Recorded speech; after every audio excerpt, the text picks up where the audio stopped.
Man, he's critical. Who, long? Yeah. Yeah. For a 10-minute session. Crap, I can't see if... she said to use the angels. I think I can see both of us. Thank you, I can't see. This way? That good? Cool. Appreciate you. Sorry, I'm all up in your... There we go. No, you're fine. Okay, so how you doing today? Good.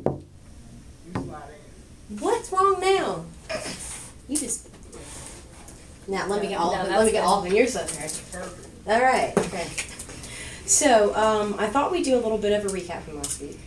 We were talking about you and your reconciliation with your ex-husband and now husband, and how you have some concerns regarding some of the same issues coming back up that existed in the past that kind of originally broke you up. Mm-hmm. So is there anything that you've thought about since we last met that you'd like to discuss?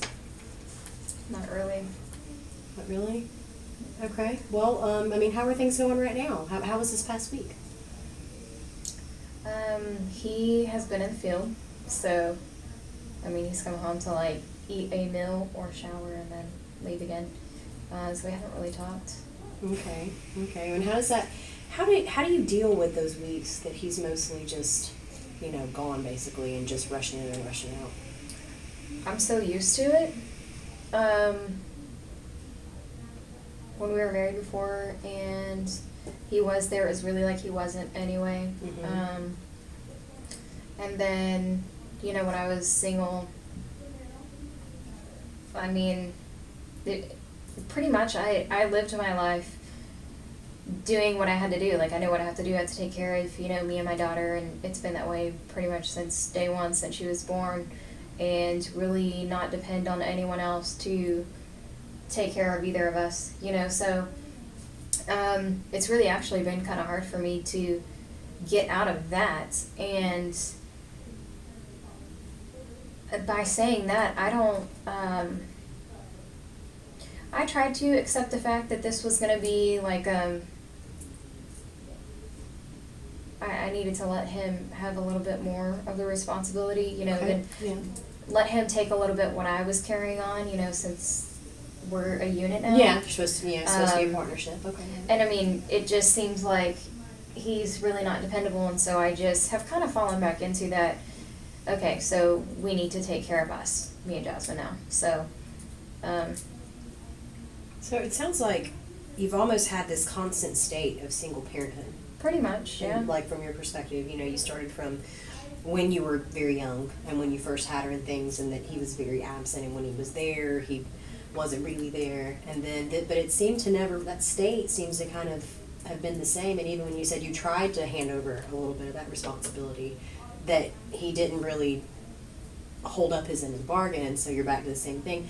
I mean, that must, I mean, does that make you feel lonely? Does that make you feel independent? I mean, I'm just kind of curious about what it must feel like to be a single parent that's in a marriage. Lonely, maybe, but I think I'm numb to that feeling. Okay. It's like normal.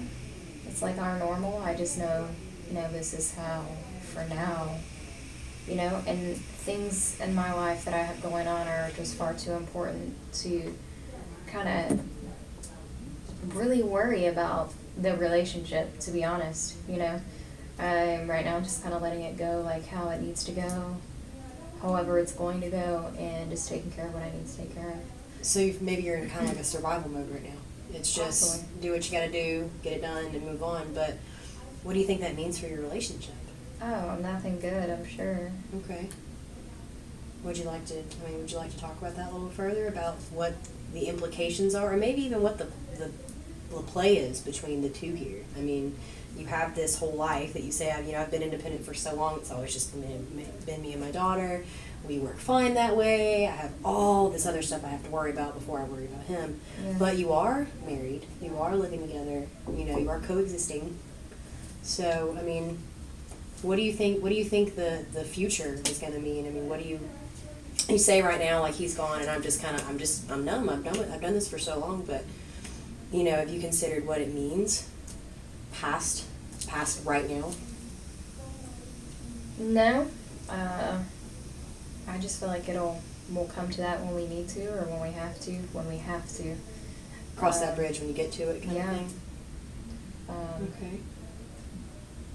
Okay, well, It's not that I don't want things to be different or better or fixed. I'm not sure that he has the capacity to make that happen. okay, so you desire this, but you don't really have the faith that if you put your whole self into trying to make things better, that he's going to do the same, and you'll be right back where you started. Of course, I mean, I don't even know if it's a matter of trying. Like, to me, it would be normal to, I don't know. Take your time.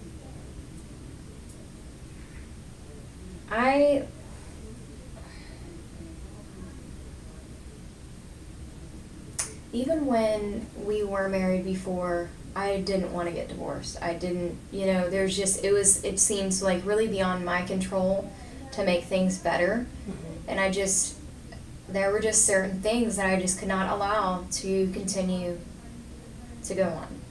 Yeah, we discussed a little last time. You said that there were some similarities between your childhood environment that were showing up in your daughter's environment, and that was like a big red flag, and you said, oh no, this can't happen.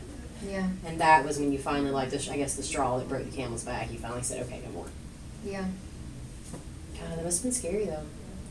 And it must be scary to feel like you're heading towards that same situation, that same problem. Yeah, I mean, it feels different, but similar at the same time. What do you mean? What's different? Just like a more mature version of it, if you will. Okay. No, I can understand. You're more adult about how you handle things than you would have been, well, not 10 just years me, ago. But him also. Okay, well, good. So you feel like there has been some growth and some maturation, like some improvement in him from before and now. Mm-hmm. So you said there's a little difference. You're more adult now, but you said that it's pretty much the same. Like, there's a lot of similarities too. So what are the similarities?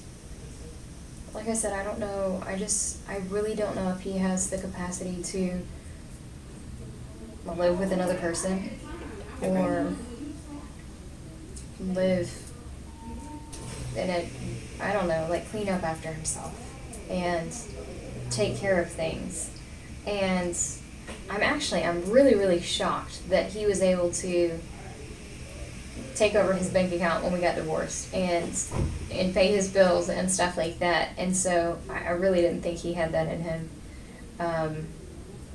And I guess, I mean, that's really not an issue. It never really has been, but just I was taking care of everything before. And I think I've always felt like if I weren't there to take care of certain things, they wouldn't be done. Mm-hmm. So there was like some codependency. I expected the bills to fall through. Yeah.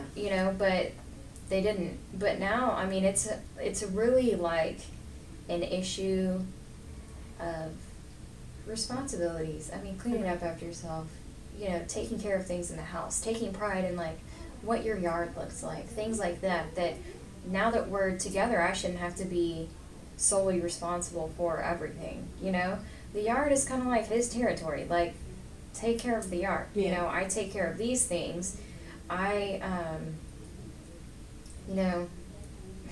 have pride in, like, our things and where we live and, like, keeping things clean and tidy. And, I kind of just expect the same thing from him. And maybe my standards are too high. But that's where I want them. You said your standards are too. Do you think your standards are too high, or they're just different from his? I'm sure they're different from his. And what do you think how the impact of that's going to be on your relationship? That you think maybe you could find some middle, you could come down a little bit, you could come up a little bit? Or you feel like you're both really set in your ways? I'm set in my ways because I think that's how they should be. Okay. And that's what I would expect from the other person, the person that I'm with. Okay. So him. So if his standards are different or lower, then to me it's, like, disgusting. And I'm seriously not, like, spotless, clean, all of that. I just want him to take pride in our things and his area of our things. The things, I mean, when you look at someone's yard, you think like, oh wow, the husband must take care of that yard, or he must take really good care of that yard, or wow, they just don't give a shit about their yard, do they? Like, so having that, taking that pride in your wife, and taking that pride in the things that y'all share together, like the home, is really important to you. mm-hmm. Well, I was wondering if you would be willing to do a little role play. Okay. And have a little discussion with your husband about some of these concerns that you have and some of the things that you want from him. Okay. And if you're comfortable with that, so what we're going to do is I'm going to take this chair right here, and this is going to represent your husband, and you know, just discuss some of the things, some of those same concerns and stuff that you've discussed with me, and we'll see where it goes. Okay. I'd like you to start taking a little more initiative in doing chores in the house. I feel like I carry a lot of that weight, and I'm always taking care of everything, which is really impossible.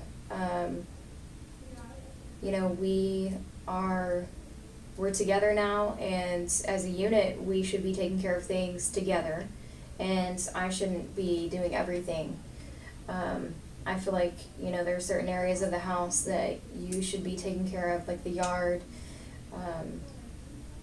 taking pride in, you know, the outside appearance of our home.